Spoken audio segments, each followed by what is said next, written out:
Brandon, good morning.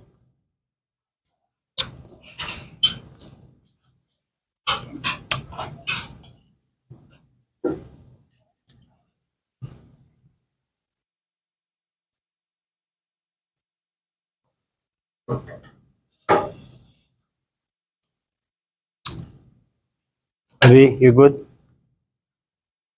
Sarah tells me you guys are coming over Sunday. Is it true?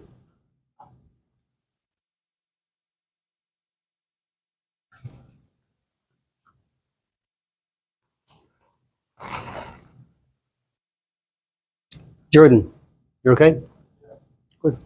Ali? Mom is good? Oh yeah? What's she doing these days?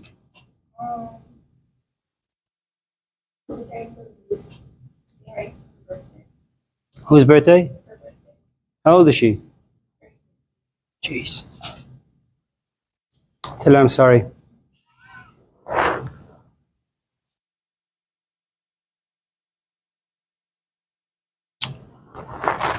Sophie? When we're young, we don't pay attention to time. Time doesn't exist, but when you get to a certain age, yes, time is like in your face most of the time. Yeah.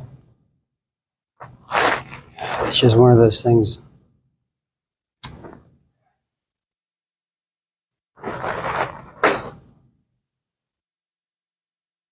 Matthew, why are you sitting over there in the corner?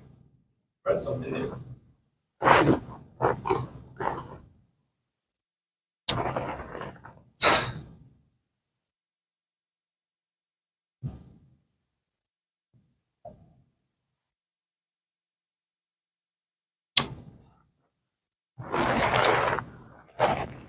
I had mentioned something in my class yesterday. I'd like to say it to this class as well.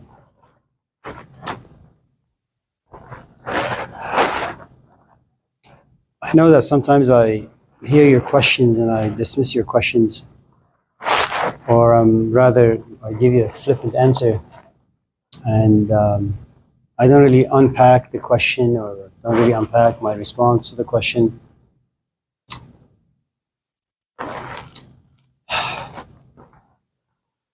Having done this for more than 30 years, sometimes you just get tired of hearing your own voice, and so just in case I am oftentimes unclear, just raise your hand and say, "Can you explain this better?" Or you suck at explaining things. And I'll try to do better. So my apologies. Hopefully, when you take a real philosophy class from some real professor out there, you'll have a better experience. So, having said that, I think we should go home now. Okay, fine. Have any questions, any comments before we go home? Yes, Matthew. No. Honey? You play sports? Yeah. What do you play? Are you good? Yeah. Scholarship?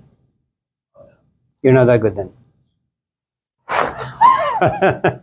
But good enough to have fun. That's enough. How about you, Brandon? Yeah. Baseball. Yuck. I mean, it's a great sport.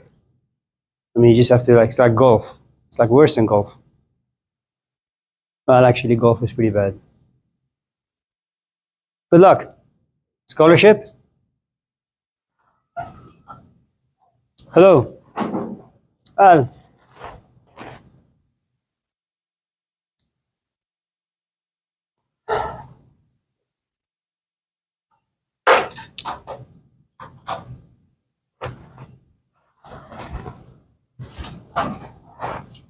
Hello. Jeez. That's a big jug. After you drink all of that, how often do you need to use the bathroom? Yeah. Good luck. Well, do you guys have any questions, any comments? Yes, Rhett. Do you see Rhett? His hair? Shadows. Take a shower, don't take a shower, it just looks good. Oh, thank you. I thought he was the opposite. Did you know that he's not single? Right? Right. So for those of you who've been eyeing him for the past like 5 weeks, are you like completely out of reach? Can someone in this class like tempt you? Really? Good try. Who wants to try? Extra credit. Just kidding, sorry, go ahead.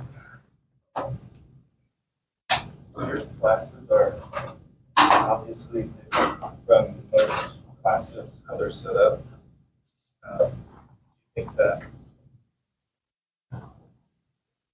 your classes are set up in a way that your lessons and the tutorials that you tell only are supposed to reach certain students who are ready for like that kind of call that you talk about. They do the work themselves.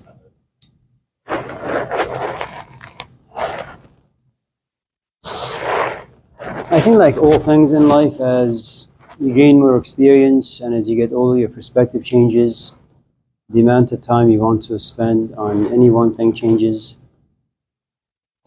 I don't really think that you choose how you want to be in the classroom. My brother also teaches, and if I was to go back in time, if you go to India, I'm like 11, he's 10. He lights candles and begins to study at like 2 in the morning. Who does that at the age of 10? And so when you walk into his class, when he teaches psychology or sociology or computer science, he spits out a lot of information,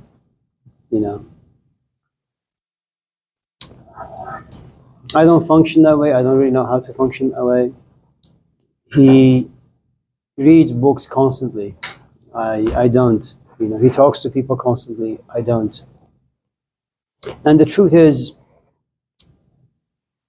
your relationship with ideas is no different than your relationship with another human being. In other words, in your imagination, you think that you're going to be very giving, very caring, very compassionate, and then you enter a relationship and you realize you're the exact opposite. You read like Plato, you listen to Jean-Paul Sartre, and you say, yes, I want to go to the classroom and just be like that. And it may be that you're in school for the next like 20 years, you get your PhD in hopes of walking the classroom and being as inspiring as Socrates. Then you walk in the classroom, you open your mouth, and you realize, well, you suck. And no one really knows how this stuff works. I know this is America, this is a how-to culture. That they tell you that if you want to overcome depression, you got to do A, B, C, D. If you want to become a better teacher, do E, F, G, H. I don't think any of those stuff are true. I think it's a shot in the dark. I think temperamentally, there are some people who are wired to come to class, look at their notes, and just feel bad for looking at their notes. Because they say, listen, if you've been teaching in the classroom for 30 years, you got to feel bad. That you have to prep before coming to class, and then you have to read your notes to figure out what you have to say. I mean, that's quite embarrassing. But some people function like that, And like anything else in life, it's like a buffet. You go to a certain restaurant, the dish is given to you, and you just don't like it. There are some students who just don't like me. I mean, fuck them, but they just don't like me. And there are some students who like me some days, but dislike me other days. There are some students who I think like me, but not because they understand anything that they say. It's just the animation, the profanities, the jokes maybe. I mean, I don't really know. If your question is, am I here to make people understand anything? Probably not. That stage for me is past. It's like you turn 90 and you're single, and you go on dating apps to see if you can find a 20-year-old, or maybe 30, 40, 50, 60. But you're not really looking for romance. You're looking for a man or a woman who has a car, who has some patience, has some money, who can drive you to Kaiser, give you medication when it's necessary. I mean, it's nice to come to class and see that people are interested and excited, inspired. But you really need to protect the inspiration. It's like any other relationship. You know, you go to a party, you see someone, they inspire you. But if you want that inspiration to continue, you need to kind of summon the courage to walk towards them. Make sure you smell good, you sound good, you know, you look good. Ask the right questions. Somehow get their phone number. Somehow text them. Somehow ask for a second date. And then continue doing this until one day they look at you and say, Red, I think I really, really like you. And then from that point on, you'll be monogamous, at least for either a lifetime or, you know, for a couple of weeks. And so when you walk into a classroom, whether it's history or math or stats, whatever the class may be, and all of a sudden you find yourself attracted, enamored by an idea, you've been inspired into that. The truth is, for that inspiration to blossom into something more, it needs to be protected. And you can't protect this on your own. First, because you're young. Second, because you have too many blind spots. Third, because you have too many assumptions. Fourth, because your life is just busy. You know.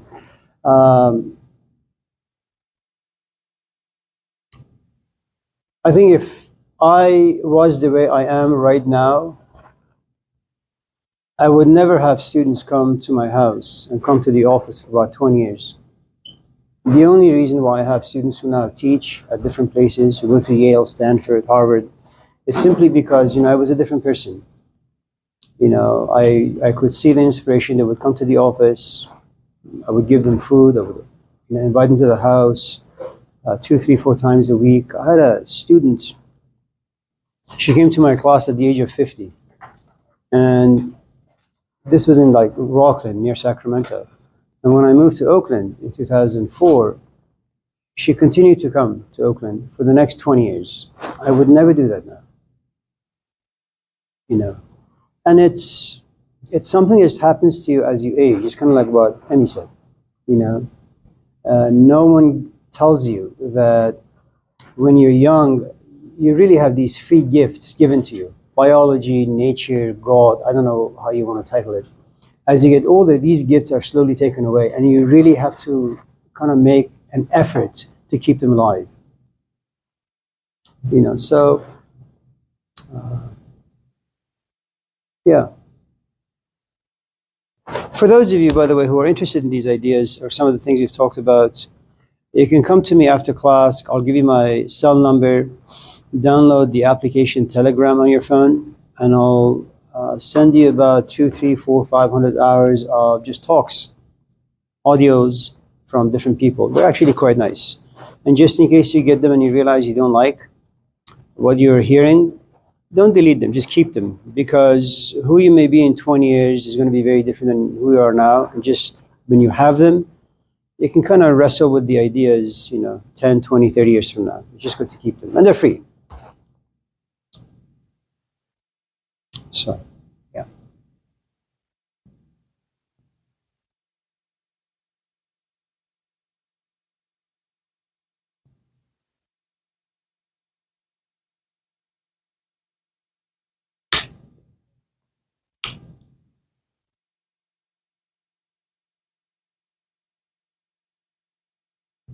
Yes, Stephanie.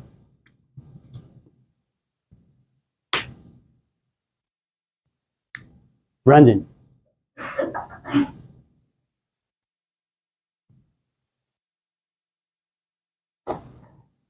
Yes, Stephanie.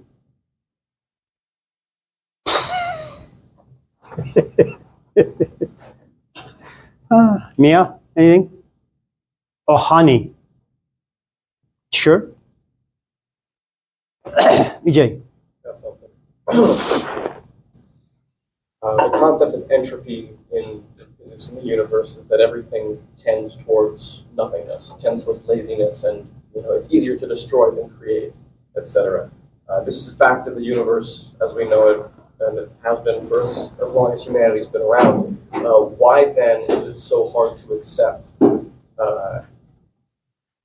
things like that, negativity and destruction? Why do we want to be happy and want to create and build up when it's just not how things are? Why do we try and rebel against something we can't win against?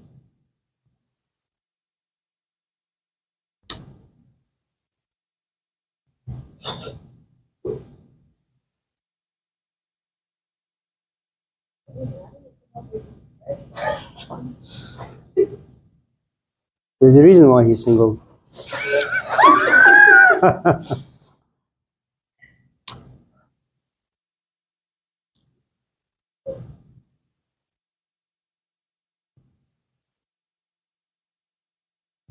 Can we talk about nihilism for like a minute? Off topic. You see, Sarah, what you have to go through?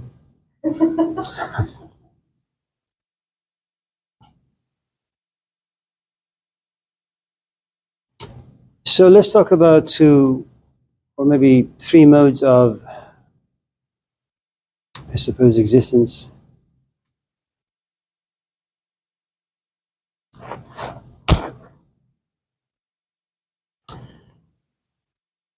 Around the 19th century, there was this guy by the name of, I forget his name, some guy.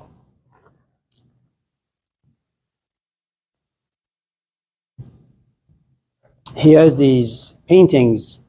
It's called The Voyage of Life. What is his name? Do you remember? Thomas something. Do you remember?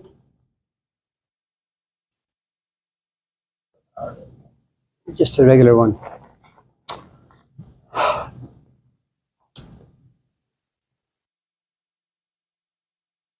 So just to kind of respond to your question in a weird way.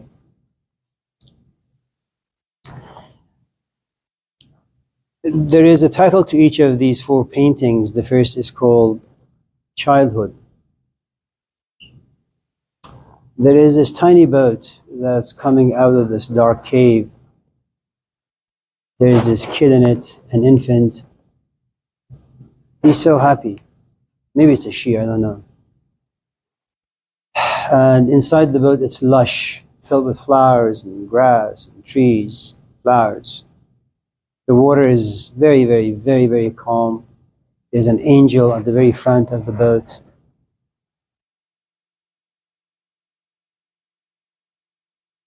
But when you look at the exterior form of the cave, it's just rocky. Nothing grows on it. There is this tree that's dead. The trunk is broken. You look at the sky. It's dark. It's gloomy. And you ask yourself, why is this kid so happy? I mean, everything around this kid is like dying or dead. And hello, William. And you know, you don't even look behind you to see where you came from, because when you do, you realize you have no clue. It's dark. And most of the negative emotions that you and I have, this kid doesn't have, simply because that's, I suppose, how life is for all of us. You know, you enter a romantic relationship, it happens to be your first one, and you say, yes, it's exciting. You know, it's like, I'm in high school, I found my classes to be just so utterly boring. I say, yes, it's because it's high school. Once I get to college, it'll be different. You go to college and you realize, oh my God, this is the same exact crap. It's boring. So I know why. It's because it's college. Once I get to a four-year school, it'll be different. You know. And then you get to the four-year school and you realize the same people who are teaching at high school are the same people who are teaching like four-year school classes. So I know why this is so boring. It's because you're only doing a bachelor's. Once you're in the master's program, things will be different. And so you keep waiting and waiting and waiting for some change to occur, but nothing. No. And so you kind of look at this kid and you wonder why he can be so happy. And you kind of don't reach any good conclusion except to say it's just because he's an infant. He's just a kid. And then you get to the second painting, which is called Youth. I suppose if I was to put it within the American cultural context, I would say the following. You know, you live with your parents, they do your laundry, they fix your bed every morning, they buy your clothes, they make food for you, free rent, free everything really. Every time you whine and cry, they run towards you to try to ease your pain. They try as much as they possibly can to give you this paradise lost. You know, you can be comfortable and happy. Then you get to be 18, and you've been deceived or duped by this culture. You're an adult now, you're intelligent, you know, you should exercise autonomy, independence, you know, like the Nike ad. Just do it.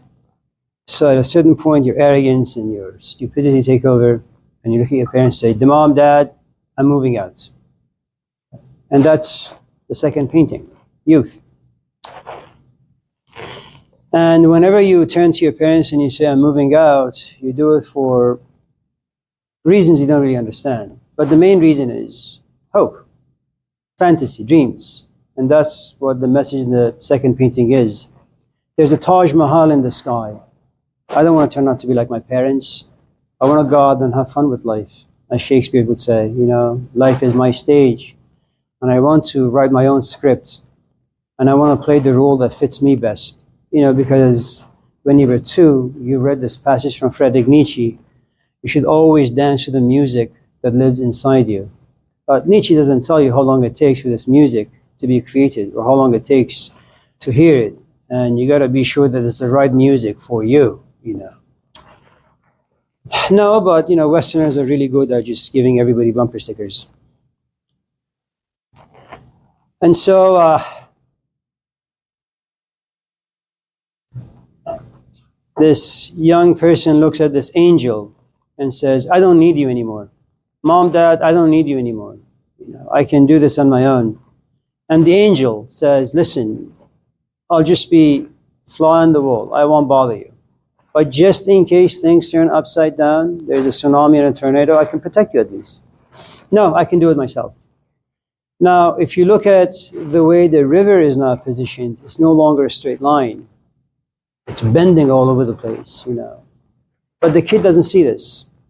The kid doesn't see the complexities of the path, doesn't understand how complex life really is.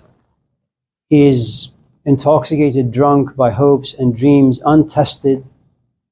And he has one fist, you know, upwards, one leg forward, saying that, you know, I'm going to go into life and I'm not going to be like other people. I'm never going to die. I'm never going to get old. I'm never going to fail. You know, I'm always going to be successful. It's like most of the athletes I had in my classes for about 10 years until I just got fed up with them. You know, called John Beam. I said, listen, don't send your players to me anymore. You know,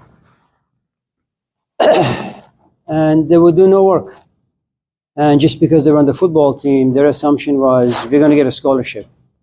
And out of the 15 years of having these football players in my classes, I'm only aware of maybe 3 of them who got a scholarship. One went to Broncos, one went to Niners. The rest, I have no idea what they are, where they are.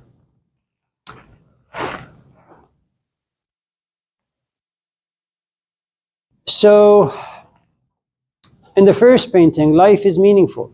And it's only meaningful and you can only be happy because you're just a kid. You don't think.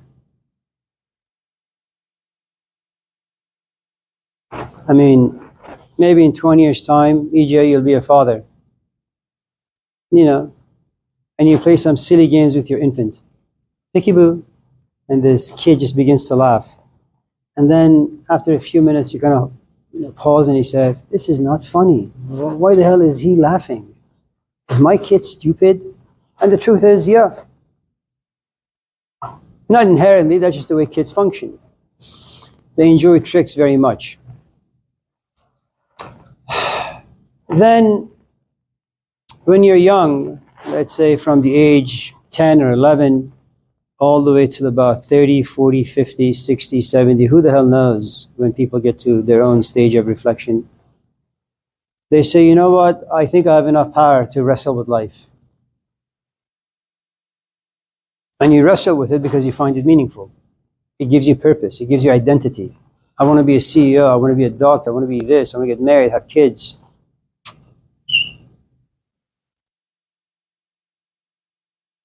And then comes a third painting. It's called manhood or womanhood. For the first time, you realize that life is demolishing you. The waters are no longer calm. The sky is bleak. Your boat is broken. You're going downhill.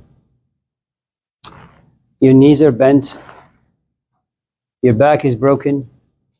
And your hands are like this. You're praying.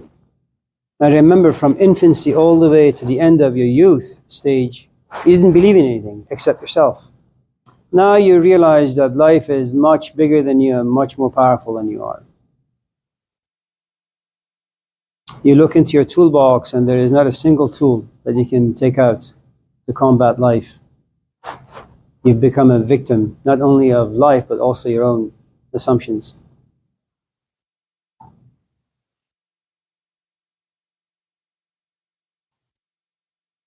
And then you get to the last painting, which is old age.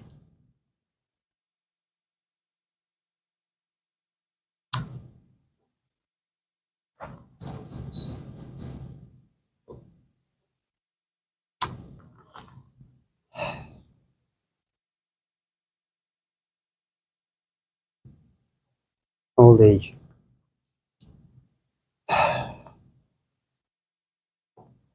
Someone calls you and says, let's have a party, you want to attend?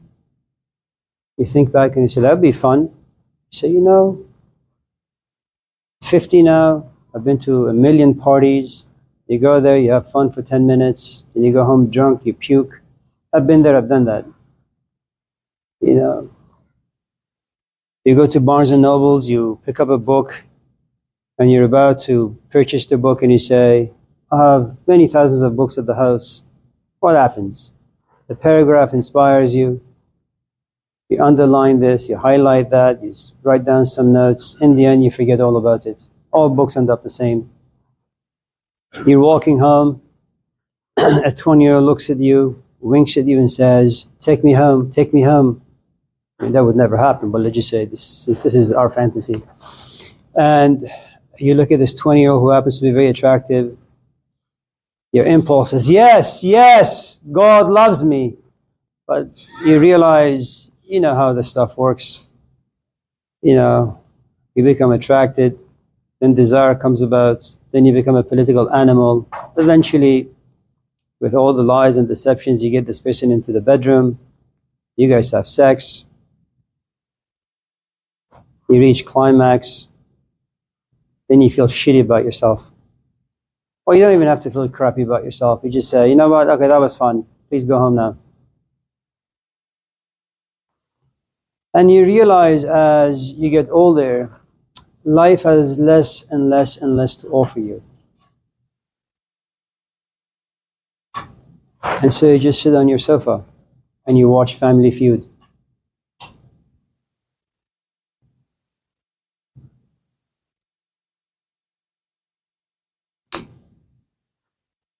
Now, this is something that happens to all of us very, very, very, very organically. You guys don't need to work for this. It'll happen to you.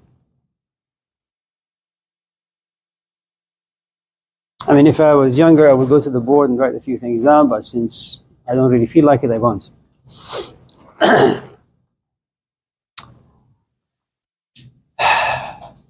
Then there is this other face of nihilism or meaninglessness, or there is nothing out there for me that inspires me. I went and visited a friend yesterday. I had not seen her for about 2 or 3 weeks or months or something. She no longer comes out of her house. She's young, she's like 45, 46. She's been on medication for the past 30 years. She doesn't shower, she doesn't wash her hair, she doesn't cook. In the past 5 months, she's lost maybe 60, 70 pounds. She's just like a thin skeleton. Come out, let's go for a walk. No. Turn on the TV, let's watch a movie together. No. Let's go to a round table. I'll get you pizza. No. Let's clean the house together. No. That you're carrying a cross and you don't know what cross you're carrying and who gave it to you. But it's way, way, way, way, way too heavy. And this particular cross has drowned out everything else in your life. Depression is just this like dark, thick cloud that never goes away.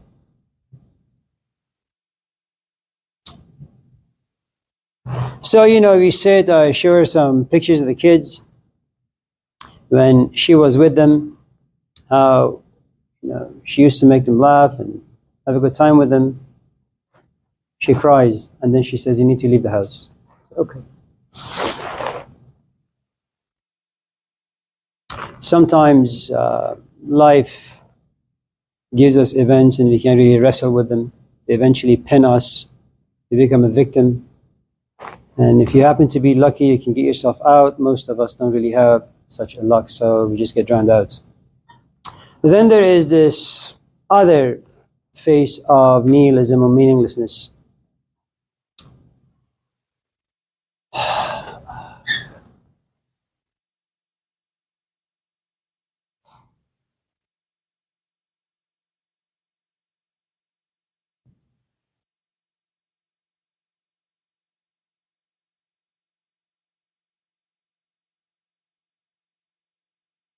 Are you single, EJ? And you're hetero? Okay, so there is some doubt there, but that's okay. Time will take care of that. All right?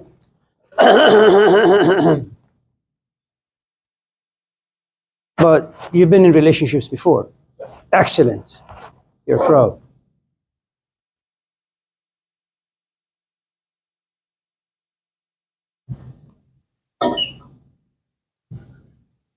You're a young man. You have dreams, don't you? So, You're rich. Let me finish.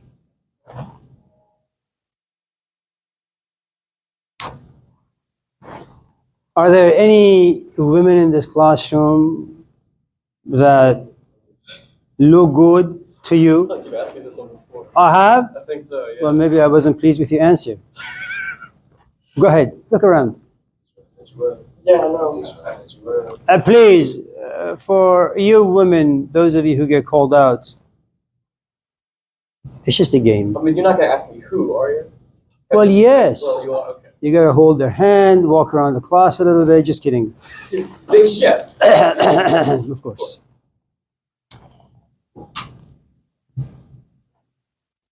How could you be attracted to something you don't know or to someone you don't know? Their history is unknown to you. Their temperament is unknown to you. You're attracted to them simply because it's intuitive and instinctual. Your eyes look at someone, all of a sudden something kicks in and says, yes, attractive. There is no examination, reflection behind it. You just like them. Imagine for a moment that if you were to keep nourishing that attraction, what do you think would happen? Fantasies.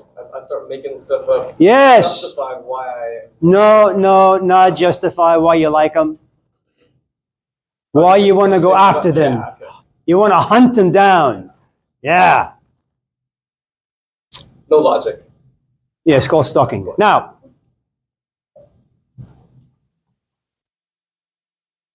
it's simple. A tiny little seed of attraction.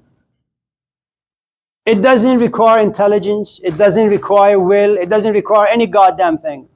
It just happens organically. I mean, it's like you drink water, then you pee. I mean, look at Stephanie. Look at that big jug. It's like 50 gallons of water.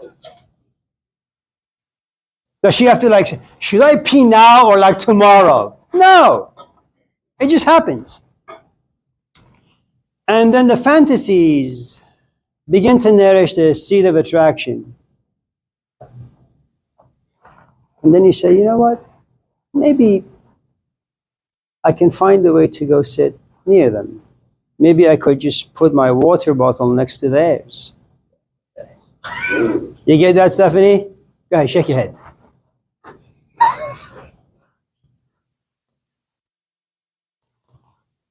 And then there comes a point you desire them, but you don't have them yet.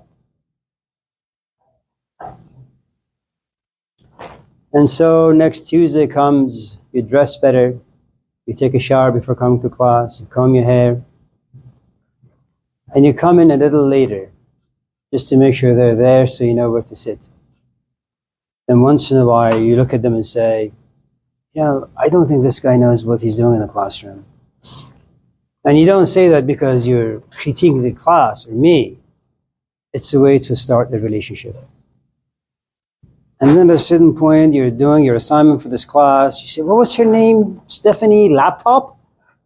Then, of course, then you Google their name. And there they are. Now you know where they are, who they are. Instagram, Tinder, Facebook. Their address. You know, and then you go somewhere, you print an Uber sticker, put it to your car. You go to the cemetery, you know, steal some flowers, you drive to her place, you give it to her. This is a bouquet, and you create this fictitious card, you know, from so-and-so. Say, oh, you live here? Yeah. I'm in your class, remember me? Yeah. Aren't you EJ, BJ, CJ? EJ. And what was your name again? You know, you've been stalking her online for, yeah.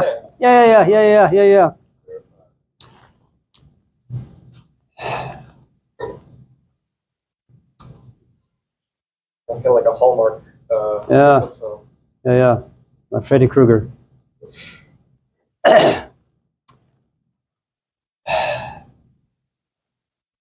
And then you keep playing with the stuff until one morning you realize it's 3 a.m, you gotta pee, and as you're sitting on the toilet bowl, all of a sudden, the image of Stephanie comes to your mind. 3 a.m.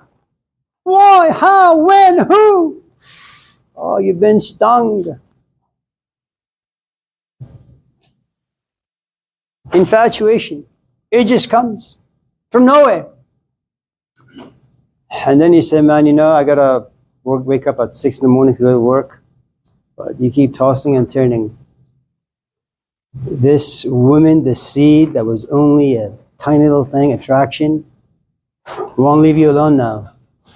You go to work, you feel restless, confused. I mean, for all this time, you had power over your own emotions, control over your life, the way you want to think, where you want to go, what you want to do, the people you want to hang out. Nothing now. Your friends call you, let's hang out. No. Why? Stephanie. Of course, you won't tell them. Time passes, and after more fantasies and more thoughts, and you take a shower, there she is. You go to work, there she is. You're talking to your friends, there she is. Everywhere you go, she's there. She's like God.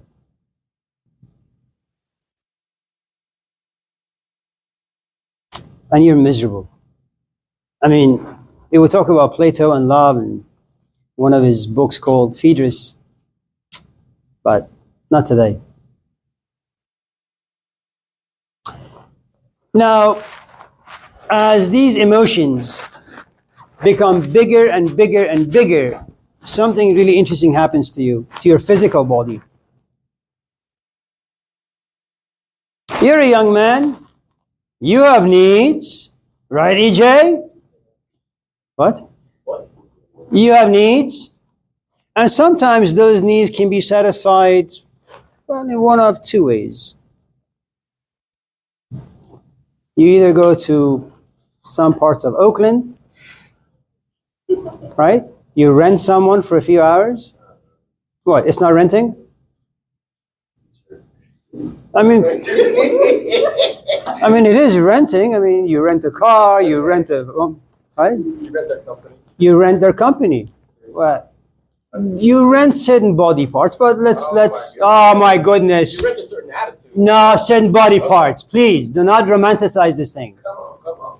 You gotta get what I'm paying for here. You know what the problem with you guys is? You guys just don't want to be realistic. Yeah, I am. Why would I? I don't do that. Well, you gotta be, if you want to understand something, you gotta be realistic. So, you rent this person, or, you know, you turn on your laptop, or you keep your laptop turned off and you turn on your imagination. Right? But Stephanie won't leave you alone. She has taken everything from you. Your sleep, your comfort, food, sex, pleasure. You are miserable. And if you've seen that movie Pride and Prejudice with Caitlin Knight, it's raining. She goes to him, runs and says, "You, Mr. Darcy, you were the reason why my sister didn't marry this other guy." And Darcy looks at her and says, "I love you." "What do you mean you love me?" "I love you. I can't sleep. I can't think. I can't do anything. I love you. Please marry me." And she says, "No, fuck you." And that's what you do. Now, for you, you're lucky because she feels the same way, let's just say. Now, remember, this has taken you about 6-7 months of precious, youthful time and energy. Do you know much about relationships? No, you're just a young fart. You don't know anything about anything. All you know is that this emotion has consumed you. You're held hostage the way Palestinians have been held hostage. Go ahead, Devante, shake your head. I'm just soaking it in.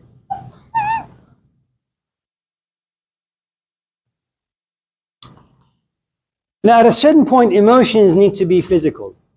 In other words, you have repressed this anger. Your kid comes to you and says, "Dad, I'm so happy to see you." And you scream, but not punch just yet, maybe 5 minutes. What? Okay? Do you do that?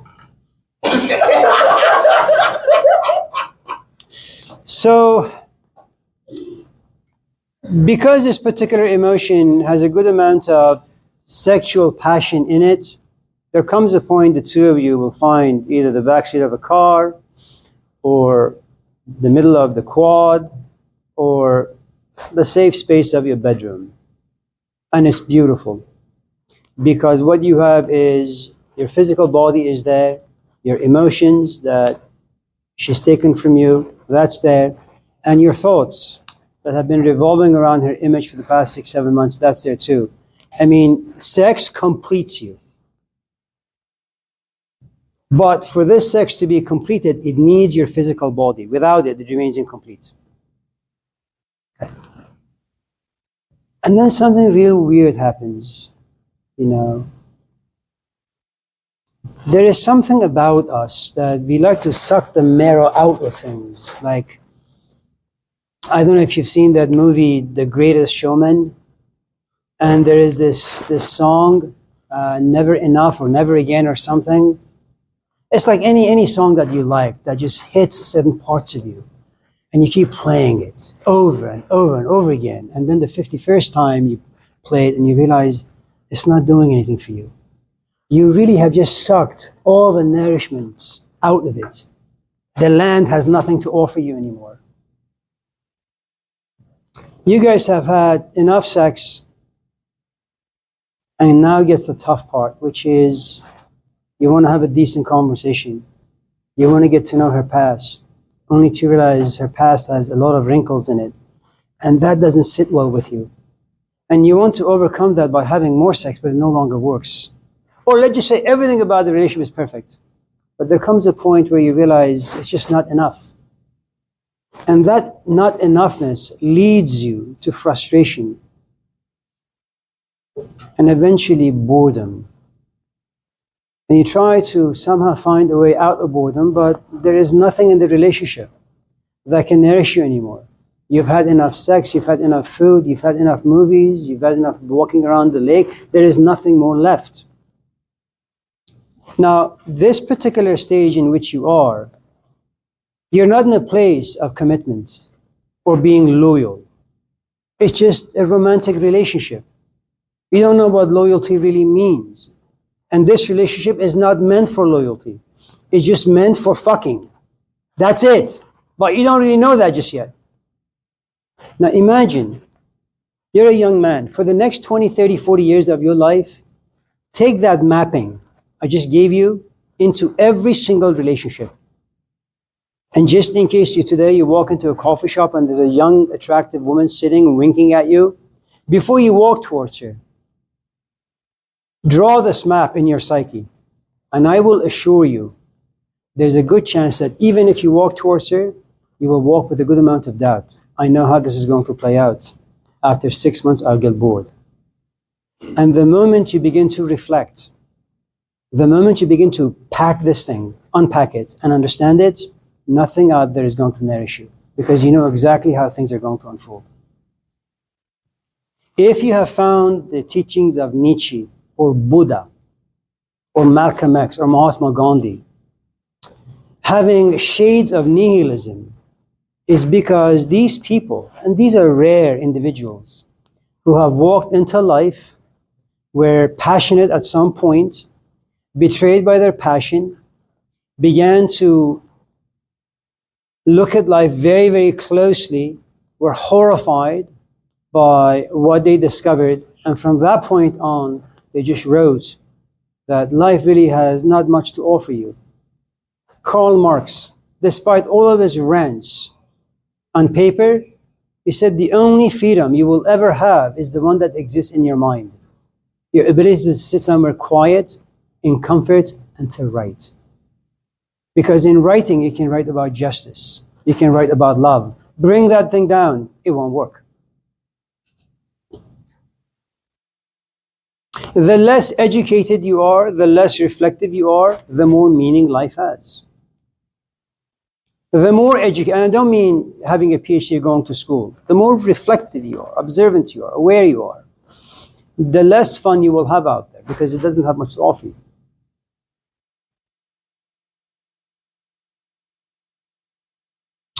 There are pros and cons to being educated a little too young.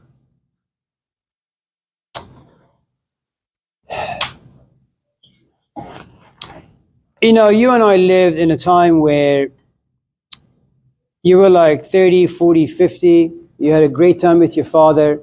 Eventually your father gets old and then he dies. And for the first time you understand what grief really looks like and feels like and tastes like. But you do that when you're like 40 or 50. You have lived relatively healthily for 30, 40 years. And then tragedy hits. And then for the first time you live in sorrow and despair. Now, you don't really get a chance to be a child. At the age of 2, you come to realize your mom is a crackhead, your dad is an alcoholic, society sucks, politics sucks. You know, you walk in the streets, it's just language is all about porn, you know, and you realize that at the age of 2, 3, 4, 5, now you begin the grieving process. It's far too early. And why do you grieve? You have lost something. You may not know what you've lost, but you've lost something. So I think it's good to just be an idiot for the first like 30, 40 years of your life.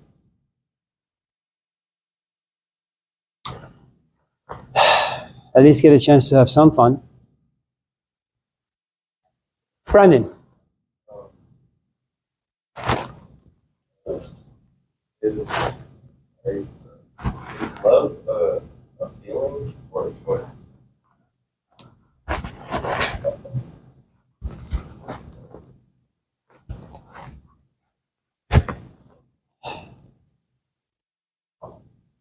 Or is it a mental illness?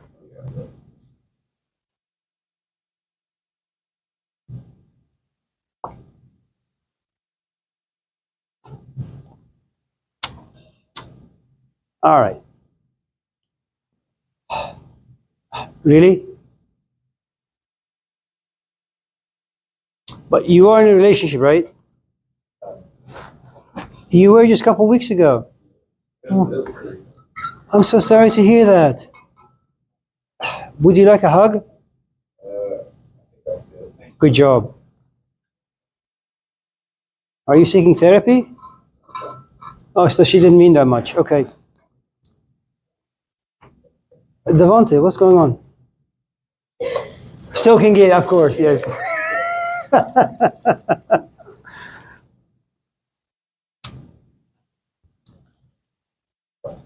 So can I know it's really not the question you asked, but can I approach your question in a different way? Are you sure?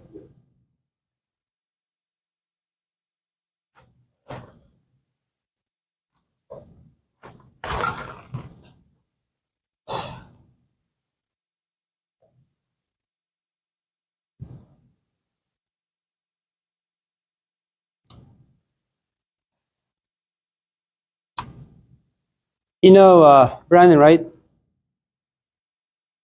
How old are you? It's going to be a little graphic.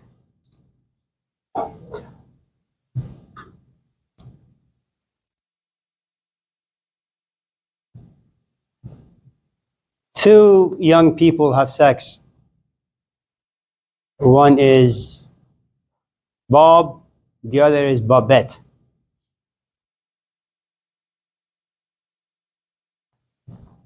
They meet at a coffee shop named Bobby's. Jordan, you like that?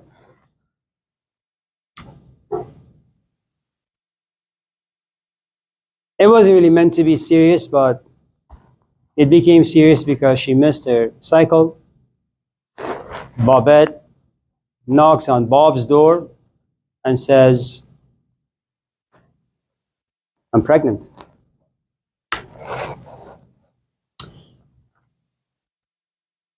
Six months into the pregnancy,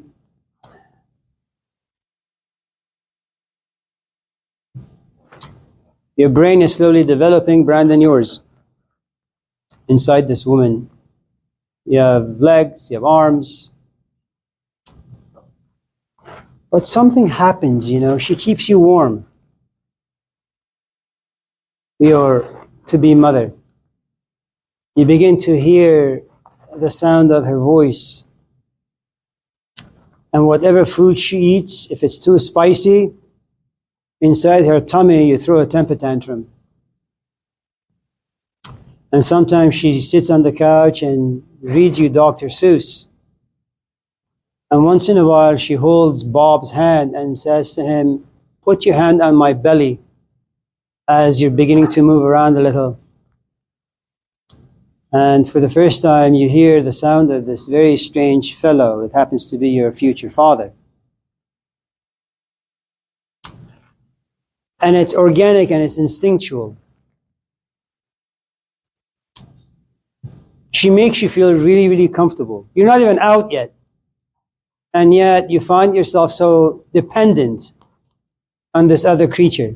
Then you come out and you begin to cry and scream. And the only person who's able to mute you, comfort you, is the person who has protected you for all these months. It's your mother. The smell is familiar. The voice is familiar. The skin is familiar. Everything about her is familiar. And you realize you're in the Garden of Eden. And then there is your father. And the moment he comes and puts his hand on your forehead, you begin to scream, "Get away from me." Right? The Greeks called this storga. It's your first experience of love and dependency. You don't need to do anything for this. It happens organically.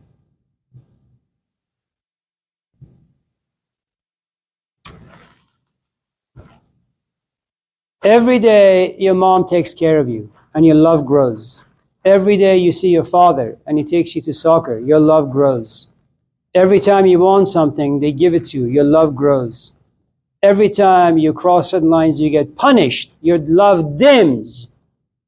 But they give you ice cream, then your love returns. Parents have two very, very important functions. Not only are they a GPS to your future life, but they also provide your initiation into love. What it means to be dependent. How trust looks like. How faith feels like. How love looks like. Just in case you're missing that initiation,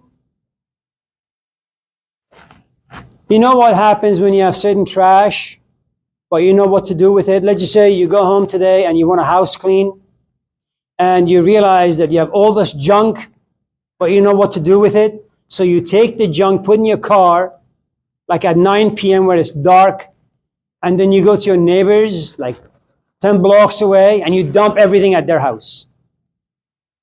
When you don't have enough love at the very beginning stage of your life, that deficiency, you will give it to your future companions or friends. No one escapes it. Storga.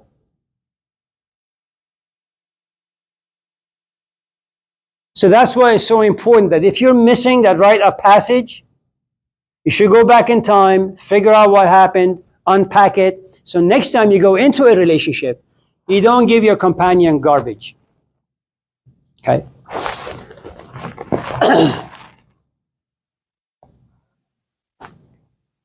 There comes a point where you say, you know what, I love my parents, it's great, but something happens to you as an individual, Brandon. You come to this class, very much like EJ.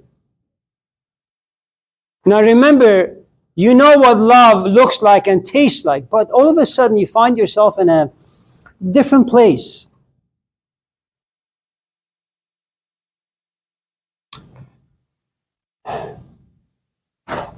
You come to this class and you look way over there and there is this woman. Attraction. For some strange reason you desire her. And this is a brand new territory for you. And you go to her and you joke around, you laugh. It's not about loyalty. You don't want to get married to her. It's non-committal. And it's your right to be in this stage. In America, you just fucking go.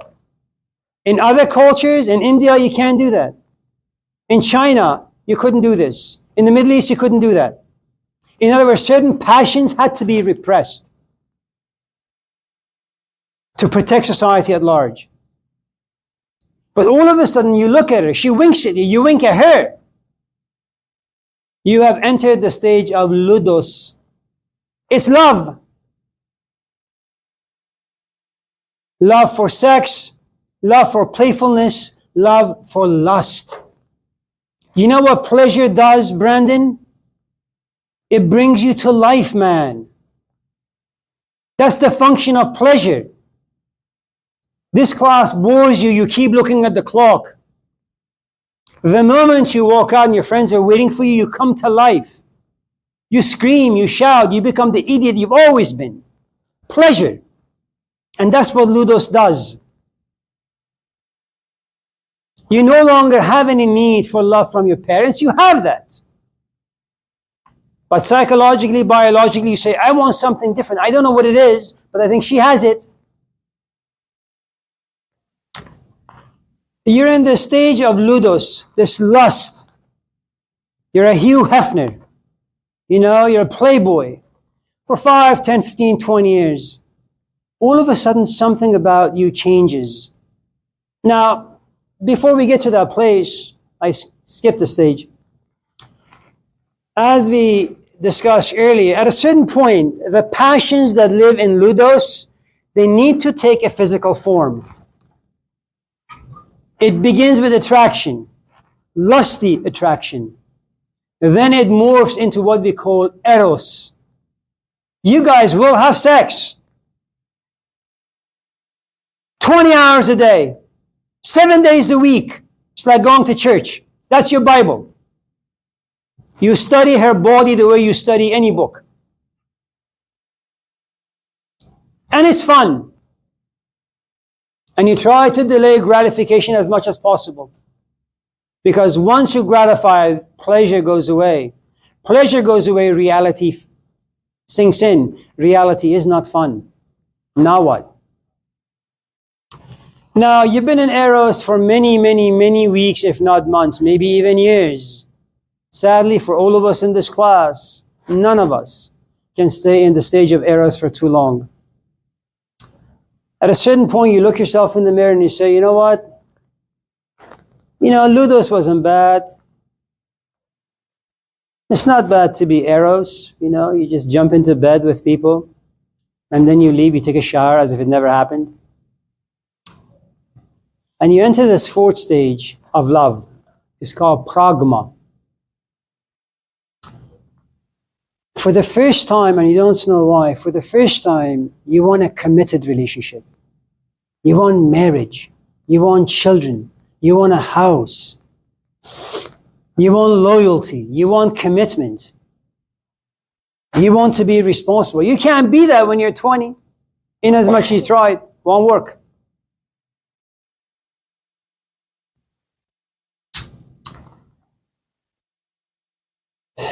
You will love your wife or your husband. You will love your kids.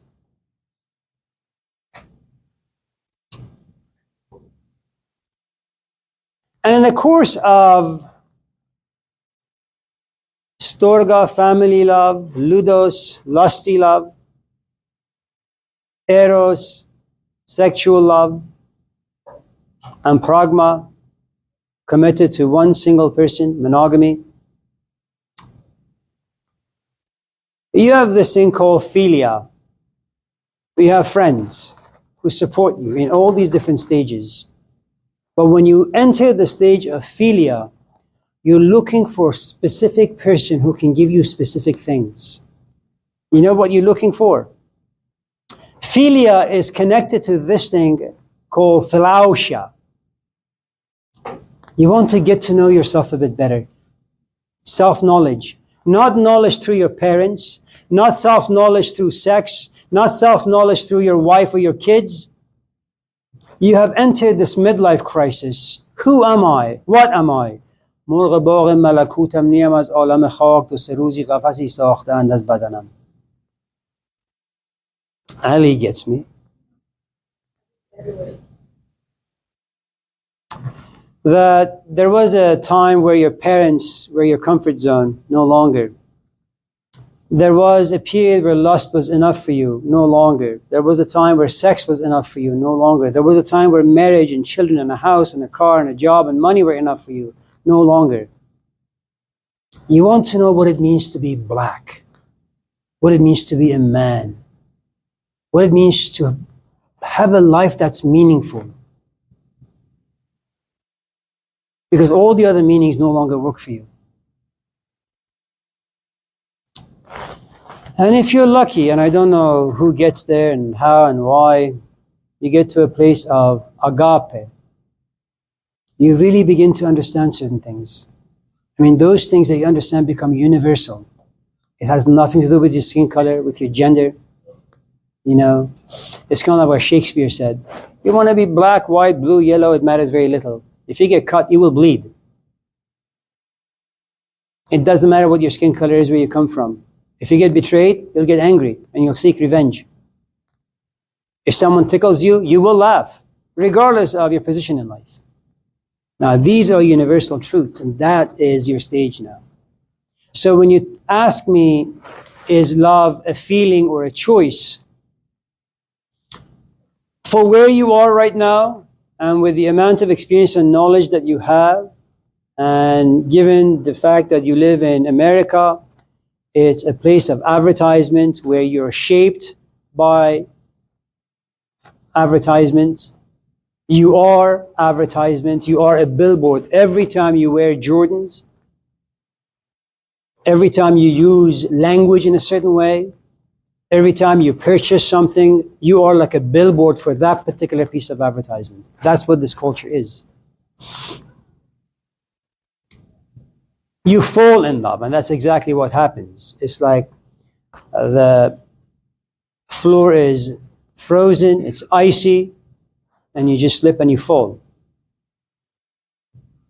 Now, someone who has fallen enough times and gotten bruised enough times, next time they go out with a cane or a hammer or some special shoes.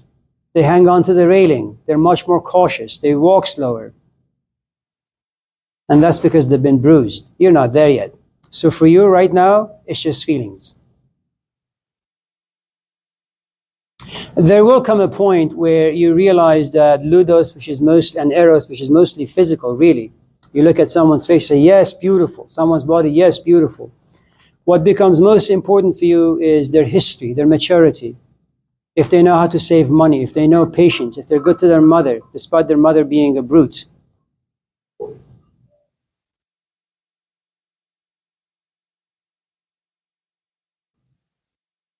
So, are we no good?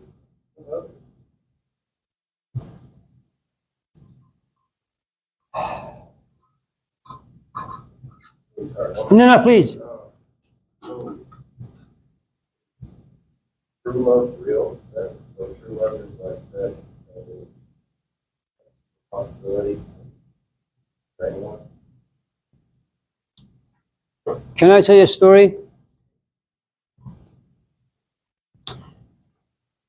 Again, these are stages we go through.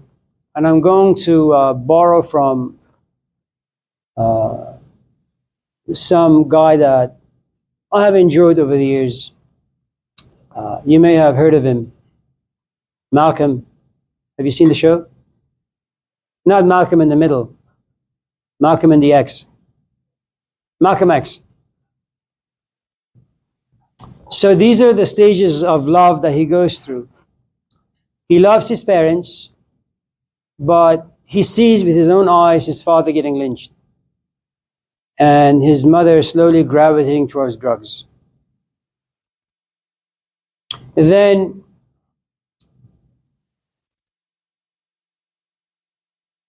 he begins to love his friends, but these are specific kinds of friends. Friends who drink, friends who smoke, friends who have casual sex. Okay? Then he loves the other. In other words, when he is young, he dyes his hair orange. Why? Because he likes validation from other people. I mean, when you raise your hand and you ask your question, you want me to listen to your question, respect your question, and thereby respect you. And you use your words carefully. The tone of your voice, you express it carefully. You want to be respected. In other words, you want me to validate you by saying, yes, Brandon, ask your question. Now, it may be with your friends you speak differently. You ask a different set of questions. But in this class, that's not what you do. And even though he was called the Orange Poodle, he didn't mind. He, in fact, found it profoundly valuable for white people to call him Orange Poodle and consider him to be so-called a friend. He liked that.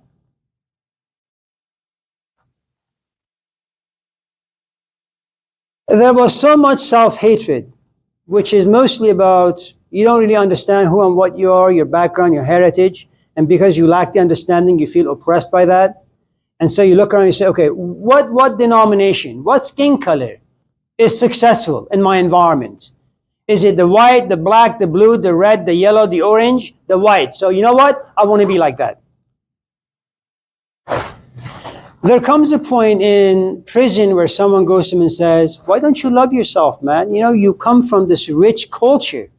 Begin to study it. Understand it. What's wrong with you? Now, you couldn't say this to Malcolm X when he's 20. He's far too young. Not when he's 12. His mind isn't there. Right time, right place, right people. Someone says something to him, he soaks it in the way Devonta does. Soaks it in. Now he begins to read. Now he begins to listen. Now he begins to pay attention. For the first time, he has the ability to fall in love, to become curious about his culture. But for that to happen, he needs a vehicle. His brother Reginald, his uncle, Elijah Muhammad, a cult, the Black Muslim Brotherhood. He needs all of those things to get a different taste of love. Okay? And every time you fall in love, there's a tremendous amount of power that comes with that particular intoxication. He gets to this crossroad. He says, you know what? My love is not as pure as I thought it to be. Because for the longest time in his life, the way he felt about himself and the way he felt about love had to do with external forces. Elijah Muhammad, the people who could control. Okay? He breaks away from Elijah Muhammad, goes to Saudi Arabia, comes to realize for the first time, you know that place? You can be white, brown, yellow, blue, orange. Your skin color doesn't really matter. You sit in the mosque, you pray together, you eat together, you talk together. Everybody's welcome. At that stage, he falls into self-love. For the first time, he knows how to love himself. And when he knows how to love himself, he comes up and says, you know what? My philosophy is for anyone who receives it. You can be white, you can be blue, you can be black. It matters very little. So in the course of your life, the way you relate to love, the way you view love, the way you express love changes as you gain maturity. Is it, Harvey?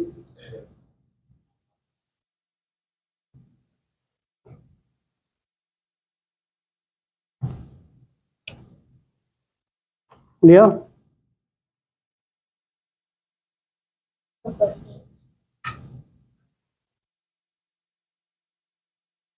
Sarah?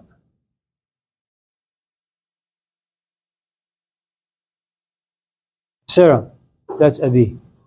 Abi. Yes, Devontae. I would just probably start like a support group or something for the farmers after their lives. Just for, you know, just for the collective. Yeah. Yeah? Well, maybe you should create a flyer over the weekend. Like, my turn is thieves living out of here. You know, I'm gonna know who Plato is, like in the class for sure. You know, so it's just like I like a.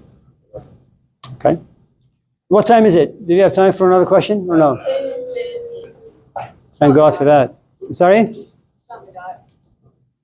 It's what? It's 10:15. Oh, okay. Well, have a nice weekend, you guys.